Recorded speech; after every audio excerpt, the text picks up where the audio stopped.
llegamos a Marcos 3. En este capítulo nos damos cuenta, realmente confirmamos que Marcos trata principalmente con lo que Jesús hizo y no con sus enseñanzas. Por eso escuchamos o leemos muchos verbos que indican acción. Jesús vino, Jesús entró, Jesús salió, vino otra vez. Todo esto indica todas las acciones que Jesús realizaba día a día. En el capítulo de hoy encontramos a un Jesús muy humano, reaccionando a nuestras acciones, a las acciones de los seres humanos. Cuando vamos al versículo 5, vemos específicamente dos frases que nos llevan a entender que Jesús reaccionaba. En este momento, Él siente enojo y tristeza. Esa es la reacción de Dios con el ser humano. Recordemos que Dios odia el pecado, pero ama al pecador. Nosotros los mortales con demasiada frecuencia hacemos lo contrario. Amamos al pecado y rechazamos al pecador.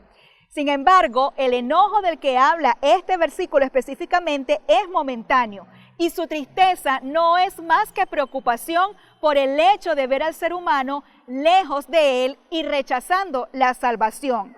Más adelante, nuevamente volvemos a ver reacciones de Jesús. En los versículos 9, 10 y 11, leemos que había una multitud sobre Jesús. Quizás para los que lo veían era angustiante ver a las personas prácticamente encima de Jesús, pero la actitud de Jesús no era hostil. El versículo revela que cada uno de ellos estaba ansioso de ser atendido y Jesús, con un espíritu muy altruista, ponía siempre primero las necesidades de todas esas personas, pues sentía compasión por ellos. En el versículo 13 nos damos cuenta de una nueva actitud muy humana. Jesús necesitaba retirarse a orar. Y cómo no, si después de esta oración Él llama a quienes iban a ser su grupo selecto de discípulos. Había muchos discípulos, pero en este momento Jesús necesitaba específicamente hacer llamados a 12 personas para encargarlas de misiones muchísimo más delicadas. Jesús debía tomar decisiones, como nosotros los seres humanos. Sin embargo, sus decisiones nunca se hacían sin oración. Qué importante colocar la oración como fundamento principal de las decisiones de todos los asuntos de nuestra vida. Pensando en el llamado de los discípulos, quiero dejar contigo el siguiente pensamiento.